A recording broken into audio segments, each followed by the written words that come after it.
Moving on और बात करेंगे और आपकी नज़र दिलवाएंगे एक बहुत ही अहम मसले के जाने कि कराची समुंदर के पानी में धंस सकता है क्योंकि आर ओ प्लांट माफिया ने शहर को खतरे में डाल दिया है। कराची का जेर ज़मीन पानी चोरी किया जा रहा है और ये गली गली जो आर ओ प्लांट्स लगाए जा रहे हैं ये सब सॉइल वाटर, मिनरल वाटर के नाम से फरोख्त किए जा रहे हैं। शहर भर में बोरिंग करके तिजारती बुनियाद पर पानी फरोख्त किए जाने से जेर ज़मीन पानी खत्म होने लगा है। जेर ज़मीन पानी जो पहले 50 फुट बोरिंग पर दस्तयाब था उसके लिए अब 200 फुट तक भी बोरिंग की जा रही है। वाटर कमीशन ने सब सॉइल वाटर की फरोख्त पर पाबंदी आयद की थी और शहर में चलने वाले दर्जनों सॉइल वाटर के हाइड्रेंट्स को मस्मार कर दिया था। ताहम अब मिनरल वाटर के नाम से जेर ज़मीन पानी फरोख्त करने का मुनाफा बख्श कारोबार अपने उरूज पर है, जिससे शहरी हलकों ने टैंकर्स और हाइड्रेंट माफिया से बड़ी माफिया करार दे दिया है। गुज़िश्ता साल कटास राज केस में सुप्रीम कोर्ट ने हुक्म दिया था कि जेर ज़मीन पानी पर सिर्फ सरकार का हक है, कोई भी इस पानी को हुकूमत की मर्जी के बगैर इस्तेमाल नहीं कर सकता। प्राइवेट आर ओ प्लांट की सूरत में कानूनी कार्रवाई करने का सामना करना पड़ेगा, पानी चोरी का पर्चा कट सकता है। सुप्रीम कोर्ट के ऑर्डर के बावजूद कराची शहर में पानी धड़ल्ले से चोरी करके मुनाफे के साथ बेचा जा रहा है, जबकि इंतजामिया ने आंखें बंद कर रखी हैं। और इसमें मदिया सबसे जो खतरनाक बात है वो ये कि कराची पूरे का पूरा नर्म मिट्टी पर हाई राइज बिल्डिंग्स बनी हुई हैं। जब उनके नीचे से पानी निकाल लिया जाएगा तो सॉइल का स्ट्रक्चर रिटेन नहीं रह सकता, सॉइल अपनी जो पोजीशन है उसको रिटेन नहीं रखती, जिसकी वजह से आप देखती हैं कि आए दिन सीवेज लीकेज, बिल्डिंग्स में दरारें और इस किस्म के दीगर कई मसाइल का सामना करना पड़ रहा है। कराची में बहुत सारी इमारतें भी एक तरह से फीसद टावर का मंजर पेश करने लगी क्योंकि इमारतों की हालत इस कदर खस्ता होती जा रही है इसी मसले की वजह से। और इसी मसले पर बात करने के लिए हमारे साथ मौजूद हैं माहिर अर्जियात प्रोफेसर डॉक्टर जमील हसन साहब। डॉक्टर साहब बहुत शुक्रिया आपके वक्त का।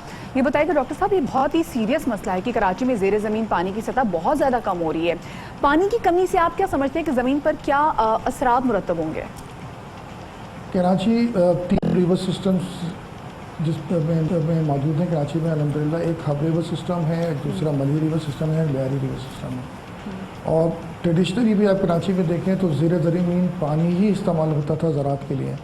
और आप गुज़िश्ता 50 साल में ज़ेर ज़मीन पानी जो ज़राअत के लिए इस्तेमाल होता था उसमें बहुत तेज़ी के साथ कमी वाक़ई हुई है। उसकी बुनियादी वजह रेती बिजली के कारोबार ने इन तमाम दरियाओं को खुश करने की कोशिश की है, जिसकी वजह से हमारा ज़राअत का निज़ाम ठप हो गया है। और जब रेती 1960 20 फीट या 30 फीट पे मिलता था वो आज 600 और 700 फीट पे है। ज़ाहिर है कि किसी भी दरिया के ज़ेर ज़मीन अगर पानी जाता है तो उसका एक ख़ास पोटेंशल होता है। उस पोटेंशल से ज़्यादा अगर उसको आप एक्सप्लॉइट करेंगे, जिसको हम ओवर एक्सप्लॉइटेशन कहते हैं, तो फिर वो पानी आहिस्ता आहिस्ता ख़त्म होता है। और कराची के साथ और कराची के जो असल रिहायशी हैं, जो कि मैं समझता हूँ गडाफ, मलीर और दरसान चन्ना और हब डैम में बंद मुराद के इलाक़ों में रहते हैं, जो कि 300-500 साल से यहाँ आबाद हैं। सबसे ज़्यादा नुकसान कराची की कंस्ट्रक्शन ने उन लोगों को पहुँचाया है जिनकी एक कदीमी ज़राअती सिलसिला था जो सिर्फ ज़ेर ज़मीन पानी पर डिपेंड करता था। अगर ये ज़ेर ज़मीन पानी 600 फीट पर चला जाएगा तो सॉल्ट वाटर या सी वाटर इंट्रूजन होगा, क्योंकि कराची एक कोस्टल सिटी है। तो अगर सी वाटर इंट्रूजन होता है तो TDS जो फ्रेश वाटर है उसका बहुत हाई हो जाता है। T2 डिज़ॉल्व सॉलिड अगर हाई हो जाते हैं तो पानी ब्रैकिश हो जाता है, पानी पीने के काबिल नहीं रहता। तो कराची में अक्सर जगहों पे आपने इतने ओवर एक्सप्लॉइट किया है कि ख़ास तौर पे कोस्टल जो जोन्स हैं उनमें 10 किलोमीटर से लेकर कहीं के 15 किलोमीटर तक जो है सी वाटर इंट्रूजन हुआ है। तो हम ये समझते हैं कि अगर इसको प्रॉपर्ली एक्सप्लॉइट करना है तो इस रेती मछली के कारोबार पे पाबंदी लगानी पड़ेगी। और हमें अपनी ज़राअत को बचाने का मतलब ये है कि सिर्फ हम ज़राअत नहीं बचा रहे बल्कि हम ज़राअत के हवाले एक अलग डिबेट है कि इस पानी को कैसे ज़राअत के लिए इस्तेमाल करना चाहिए, लेकिन आपने एक बहुत ही अहम नुक्ते की तरफ निशानदेही की कि अगर ज़ेर ज़मीन पानी की सतह ज़्यादा कम हो जाएगी तो उसमें सी वाटर शामिल हो जाएगा, यानी ज़ेर ज़मीन पानी खारा हो जाएगा। हम देख रहे हैं कराची में ये सूरत हाल तकरीबन कई 90% या 80% शहर में तो मौजूद है। फिर डेड मिनिमम क्या होना चाहिए कि बेयर मिनिमम क्या पानी का लेवल होना चाहिए जिसको हम कह सकते हैं कि अब पानी इस सतह पर चला गया है जो कि खतरे की अलामत है? सर देखिए, ये तो बहुत मुश्किल जवाब है इसका देना, क्योंकि हर जगह की रिसोर्सेज और कॉन्टेक्स्ट अलग होता है। कुछ जगहों पे अगर पानी 20 फीट से भी नीचे चला जाए तो हम समझते हैं कि बहुत थ्रेट या डेंजर लेवल पर है। कुछ जगहों पे अगर वो 100 फीट के नीचे चले जाए तो हम उसको, लेकिन अगर कराची को हम सेमी एरिड या हम समझते हैं कि एक ऐसा इलाका है जो खुश्क इलाका है, तो पानी की सतह ये आज से सिर्फ मैंने जैसे आपको बताया 40-50 साल पहले कि 40 से 50 फीट पर ये पानी मिल जाता था। इवन 20-30 फीट के भी हमारे पास वेल्स थे जो मलीर में, दरसाना चन्ना में, बंद मुराद में, गडाप में, इन तमाम जगहों पर मौजूद थे, लेकिन वो आज 600 फीट पर पहुँच गए।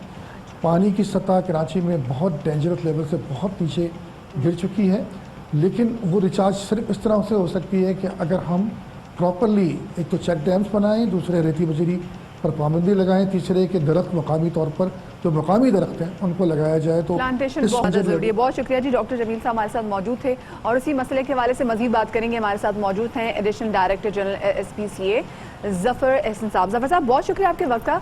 जफर साहब, शहर में बड़ी बड़ी इमारतें बन रही हैं, ये बताइएगा कि इसमें पानी का इंतजाम कैसे किया जा रहा है, क्योंकि शहर में अगर देखा जाए तो पानी की किल्लत है, लोगों को तो साफ पानी पीने को भी नहीं मिल रहा। नहीं, शहर में जो पानी की किल्लत है वो इमारतों से नहीं है। इमारतें तो जो बनती हैं उस वक्त तो जो पानी इस्तेमाल किया जाता है, पानी होता है, उसको सेल्फ जनरेटिंग के साथ वो करते हैं कि उधर इस्तेमाल हो जाता है या वो अपना ज़ेर ज़मीन पानी इस्तेमाल करते हैं वो। लेकिन मसला ये है कि वाटर बोर्ड की अब हमने, पहले थोड़ी सी कोऑर्डिनेशन की कमी थी, अब हमने वाटर बोर्ड के साथ मिल के अप्रूवल के में मैंडेटरी कर दिया है कि आप वाटर बोर्ड की NOC हमें ला के देंगे, वाटर बोर्ड NOC इशू करेगा, then we will approve the case, otherwise we will not consider it. अच्छा सर, जगह जगह RO प्लांट लग रहे हैं, क्या ये भी SBCA की अमलदारी में आते हैं या ऐसे कोई और डिपार्टमेंट देख रहा है? क्योंकि इस हवाले से काफ़ी खबरें गर्दिश में आ रही हैं कि RO प्लांट की वजह से ज़ेर ज़मीन पानी की सतह खतरनाक हद तक नीचे जा चुकी है। सर, ये RO प्लांट लगना तो बहुत अच्छी चीज़ है, लेकिन ये जो है ये वाटर बोर्ड का डिपार्टमेंट जो है वो इसको लुक आफ्टर करता है।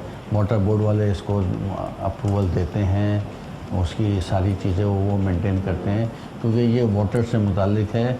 लेकिन हम कोशिश ये करते हैं कि ये चीज़ें जो बन रही हों इनका हम जल्द से जल्द अप्रूवल दे दें। अगर वो किसी बिल्डिंग्स में लाना चाहते हैं, कई जगह पे लाना चाहते हैं, तो इससे शहर की बेहतरी के लिए काम हो रहा है और जो हम हर वक्त करने के लिए। अच्छा जफर साहब, कहा जा रहा है कि ज़ेर ज़मीन पानी की जो सतह कम हो रही है तो उससे ऊंची इमारतों को कोई ख़ास ज़्यादा खतरात लाक नहीं होते, लेकिन जहाँ पर इमारतों को ख़ास खतरात लाक होते हैं, क्या इसके लिए कोई इक़दाम किए गए हैं या किए जा रहे हैं, और ये क्या करने चाहिए इक़दाम?